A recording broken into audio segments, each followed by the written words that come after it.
உடம்புல ரத்தம் கம்மியாக இருந்தாக்க அனிமிக்காக இருக்காங்க. அனிமிக்காக இருக்கும்போது பார்த்தீங்கன்னாக்கா கண்ணெல்லாம் வெள்ளையாக இருக்கும், நெகமெல்லாம் வெள்ளையாக இருக்கும், அசதி, சோர்வு, டயர்ட்னஸ் இருக்கும். பெண்களுக்கு பீரியட்ஸ் வந்து கண்டிப்பாக போகவே போகாது, தள்ளி தள்ளி போகும். அதே மாதிரி ரொம்ப பீரியட்ஸ் வரும்போது மூட்டு வலி, முதுகு வலி, முதுகெல்லாம் வலி, இடுப்பெல்லாம் வலி அப்படின்னு சோர்ந்து படுத்துருவாங்க. அனிமிக்காக இருக்கும் பார்த்தீங்கன்னாக்கா ரொம்ப வடன்னு இருக்கும், வேர்த்து கொட்டும், எப்பவுமே தூங்கினே இருக்கலாம், எப்பவுமே படுத்துலேயே இருக்கலாம் அப்படின்ற ஒரு ஃபீல் இருக்கும். இது பெண்களுக்கு மட்டும் இல்லை, ஆண்களுக்கு அது மாதிரி தான். அசதி, சோர்வு, டயர்ட்னஸ் எல்லாமே இருக்கும். இது யாருக்கு நிறைய வரும் அப்படின்னு சொன்னால், கிட்னி ஃபெயிலியர் ஆனவங்களுக்கு ஹீமோகுளோபின் கம்பல்சரி குறையும். அப்படியேப்பட்டவங்களுக்கு பார்த்தீங்கன்னாக்கா பூனை மிசை இலை, விஷநாராயண சஞ்சீவி பச்சிலை மூலிகை, இப்போ நான் சொல்கிற இந்த தண்டுக்கீரை இங்கே பாருங்கள், இது எல்லாமே தண்டுக்கீரை தான். எப்படி இருக்குது பாருங்கள், என் கையில் பாருங்கள் தண்டுக்கீரை இருக்குது. அங்கே பாருங்கள் நிறைய தண்டுக்கீரை இருக்குல்ல, இதுதான் தண்டுக்கீரை. இந்த தண்டுக்கீரை நம்முடைய முன்னோர்கள் வந்து பார்த்தீங்கன்னாக்கா எல்லா உணவுலையும் சாப்பிட்டு வந்தாங்க. சிவப்பு தண்டுக்கீரை, அதோடு பார்த்தீங்கன்னாக்கா இது உள்ள பாருங்கள், இது உள்ள காமிக்கிறார் பாருங்கள், இது ஃபுல்லாகவே பார்த்தீங்கன்னாக்கா நிறைய தண்டுக்கீரை வச்சுருக்காங்க பாருங்கள். நிறைய தண்டுக்கீரை இருக்குது, முள்ளுக்கீரை இருக்குது, மணத்தக்காளி இருக்குது, நிறைய மூலிகைகள் நிறைய இருக்குது. இப்போ நீங்கள் பார்த்துருக்கிறது எல்லாமே சிவப்பு தண்டுக்கீரை பாருங்கள். சிவப்பு தண்டுக்கீரை இது எல்லாமே தண்டு இலை எல்லாமே பார்த்திங்கன்னா சிவப்பாக தான் இருக்கும். இது வந்து நம்முடைய முன்னோர்கள் வந்து அருமையாக சாப்பிட்டு வந்தாங்க. இது எப்படி சாப்பிட்ணும் அப்படின்னு சொன்னால், கீரை குழம்பா சாப்பிட்லாம். எப்படி கீரை குழம்பா சாப்பிட்ணும் அப்படின்னு சொன்னால், காலை மதியம் 2 வேளையும் பார்த்தீங்கன்னாக்கா கீரை குழம்பா இதை சாப்பிட்டு வந்தோம் அப்படின்னா அற்புதமாக வேலை செய்யும். எப்படி செய்யும் அப்படின்னு சொன்னால், இதை சாப்பிடும் போது ரத்த உற்பத்தி நல்லா இருக்கும். அதே மாதிரி பார்த்தீங்கன்னாக்கா மண்ணீரல் வந்து மிக அற்புதமாக வேலை செய்யும். மண்ணீரல் நல்லா வேலை செஞ்சனாவே ரத்த உற்பத்தி நல்லா இருக்கும். அதனால தான் சுவரொட்டியை சாப்பிட சொல்லுவாங்க. ரத்தம் கம்மியாக இருக்கிறவங்களுக்கு சுவரொட்டி, ஆட்டுடைய சுவரொட்டி சாப்பிடுங்க, மற்ற உயிரினங்களுடைய சுவரொட்டி சாப்பிடுங்க. சுவரொட்டி மண்ணீரலை சாப்பிட்டீங்கன்னாக்கா ரத்தம் நல்லா ஊறும் அப்படின்னு நல்லா சொல்லுவாங்க. ஆனால் அதோடு சேர்த்து பார்த்தீங்கன்னாக்கா நான் சொன்ன இந்த தண்டுக்கீரையை எடுத்துகிட்டு வந்தீங்கன்னா தொடர்ந்து ரத்தம் கம்மியாக இருக்கிறவங்க தினமும் 2 வேளை காலையில் மதியம் எடுத்துகிட்டு வந்தீங்கன்னா உங்கள் ரத்த உற்பத்தி உங்களுக்கு தேவையான அளவு படிப்படியாக இன்க்ரீஸ் ஆகி ரத்த குறைபாடு இல்லாமல், அனிமிக் இல்லாமல் ஆரோக்கியமாக வரலாங்க. இந்த விதைகளை சும்மா எடுத்து போட்டோம்னாவே வந்துடும். இந்த விதை இருக்குல்ல, இது எடுத்து போட்டோம்னாவே அது வந்து முளைஞ்சி வந்துடும். வேறு எதுவுமே செய்ய வேண்டாம். இந்த விதை இருக்குல்ல, இதுதான் இந்த விதையை போட்டோம்னாவே அது பாட்டுக்கு முளைஞ்சி அங்கங்கே ஒரு விதை போட்டிங்கன்னா போதும், அங்கங்கே முளைஞ்சி பார்த்தீங்கன்னா இன்றைக்கி எவ்வளோ இருக்குது பாருங்கள், அது மாதிரி வந்துடும்.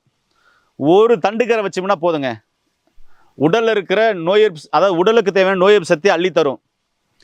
குடலில் இருக்கிற புண்கள் சரியாகும், குடலில் இருக்கிற புழுகள் வெளியேறும், அல்சர் சம்மந்தமான பிரச்சனைகள் சரியாகும், உடலை குளிர்ச்சியாக வச்சுக்கும். இன்னொன்று, வெயில் காலம் ஆரம்பிச்சிருச்சு. இப்போ பாருங்கள், மார்ச், ஏப்ரல், மே வரப்போகுது, நல்லா வெயில் காலம். அந்த வெயில் காலத்துக்கு இந்த தண்டுக்கீரை ஐட்டம் வந்தோம்னா உடலை வந்து குளிர்ச்சியாக வச்சுக்கும். என்ன அப்படி சொல்கிறது, ஏசியில் இருக்கிற மாதிரி உடம்பை மாற்றிடும்னு சொல்ல வரேன். அந்தளவுக்கு மூலாதார சூடை சரி பண்ணி, உடல் உஷ்ணத்தை சரி பண்ணி, பித்த பையில் இருக்கிற தோஷங்களை சரி பண்ணி, பித்த நீரை சரியாக சுரக்க வச்சு, அதிக பித்தத்தையும் சரி பண்ணி, உடலை குளிர்ச்சி பண்ணி, உடலை ஆரோக்கியமாக வச்சுக்கோங்க. ரத்தத்தையும் தூய்மை பண்ணி, ரத்தத்துக்கு தேவையான இம்யூனிட்டி பவர் கொடுத்து, அயனை கொடுத்து, ஹீமோகுளோபின் அதை வந்து இன்க்ரீஸ் பண்ணி, உங்களுக்கு ரத்தத்தின் அளவையும் அந்த ரத்தத்தின் உற்பத்தி அளவையும் இன்க்ரீஸ் பண்ணி, உடம்புக்கு தேவையான ரத்தத்தை உற்பத்தி பண்ணி கொடுக்குன்னு சொல்ல வரேன். இந்த ஒரு கீரையிலே இவ்வளோ மருத்துவ குணம் இருக்குன்னா, நம்ம முன்னோர்கள் கடைப்பிடிச்ச எல்லா உணவையும் சாப்பிட்டா எப்படி இருப்போம், நோய் நொடியே வராது. ஏங்க, மலைக்கு கூட மருத்துவ பக்கம் ஹாஸ்பிட்டல் பக்கம் ஒதுங்க மாட்டோங்க. சொல்கிறது புரிஞ்சிங்களா? இனிமேல் தண்டுக்கீரை எல்லா வகையான பிரச்சனைக்கும் தண்டுக்கீரை அடித்தளமாக இருக்குது, சாப்பிட்லாம். முக்கியமாக ரத்த குறைபாடு, அதாவது ஹீமோகுளோபின் HB கம்மியாக இருக்குது அப்படின்றவங்க காலை மதியம் 2 வேளையும் பார்த்தீங்கன்னாக்கா கம்பல்சரி செஞ்சு கொடுத்துடுவாங்க. ரத்த குறைபாடு இல்லை, ஒரு வேளை வந்துருமோன்னு பயமாக இருக்குது, உடல் உஷ்ணமாக இருக்குது அப்படின்றவங்க வாரத்துக்கு 2 முறையோ 3 முறையோ இதை செஞ்சு சாப்பிடுவாங்க. ஏங்க, சாதாரணமாக கூட்டாக சாப்பிட்லாங்க, பொரியலாக சாப்பிட்லாங்க, சாம்பாராக சாப்பிட்லாங்க, சூப்பாக சாப்பிட்லாங்க, ஏதோ ஒரு வேளையை சாப்பிட்டுவாங்க. சாப்பிட்டு வந்தீங்கன்னா இந்த குறைபாடு இல்லாமல் ஆரோக்கியமாக இருப்பீங்களே. அசதி, சோர்வு, டயர்ட்னஸ் வராது, அனிமிக்காக இருக்க மாட்டீங்க, நோய் நொடி இல்லாமல் ஆரோக்கியமாக இருப்பீங்க. பெண்கள் முக்கியமாக சாப்பிடுங்க, ஆண்கள் முக்கியமாக சாப்பிடுங்க. குழந்தைகளுக்கும் சாப்பிட சொல்லி கொடுங்க. நூடுல்ஸ் சாப்பிட சொல்லி கொடுக்கறது என்ன, விதவிதமான சாப்பாடு சாப்பிட சொல்லி கொடுக்கறது என்ன, ஐஸ்கிரீம் கொடுத்து கெடுக்கிறது என்ன, டீ காபி கொடுக்கறது கெடுக்கிறது என்ன, அப்புறமா கூல்ட்ரிங்க்ஸ் கொடுத்து கெடுக்கிறது என்ன, பார்வைக்கு அழகாக்கிறதெல்லாம் பிள்ளைங்களுக்கு வாங்கி கொடுத்து கெடுத்துடுறீங்க. ஆனால் இது மாதிரி இயற்கையான உணவு நல்லா இருக்கு செஞ்சு கொடுங்க அப்படின்னு சொன்னால் செஞ்சு கொடுக்க மாட்டீங்க. இது எல்லாரையும் சொல்ல, குறிப்பிட்டவர்களே சொல்கிறேன். அதனால் குழந்தைங்களை கெடுக்கிறதே நாம தான். நாம் சரியாக நம்ம குழந்தைகள் நல்லா இருக்கும். உணவில் சொல்கிறேன். அதனால் இந்த உணவில் சரி பண்ணுங்களா தான் சொல்ல வரேன். இந்த கண்டென்ட் வருது. நான் பேசுறதுக்கு என்னென்ன அப்படின்னு சொன்னால், அனிமிக்காக இருக்கீங்க, உடம்புல ரத்தம் கம்மியாக இருக்குது, ஹெச்பி கம்மியாக இருக்குது அப்படின்னா தண்டுக்கீரை சாப்பிட்லாம். முருங்கைக்கீரையும் சாப்பிட்லாம். சுவரொட்டி சாப்பிட்லாம். இயற்கையான பழங்கள், கீரைகள், காய்கறி சாப்பிட்லாம். சரிங்களா? உடல் உஷ்ணமாக இருக்குது, தண்டுக்கீரை சாப்பிட்லாம்.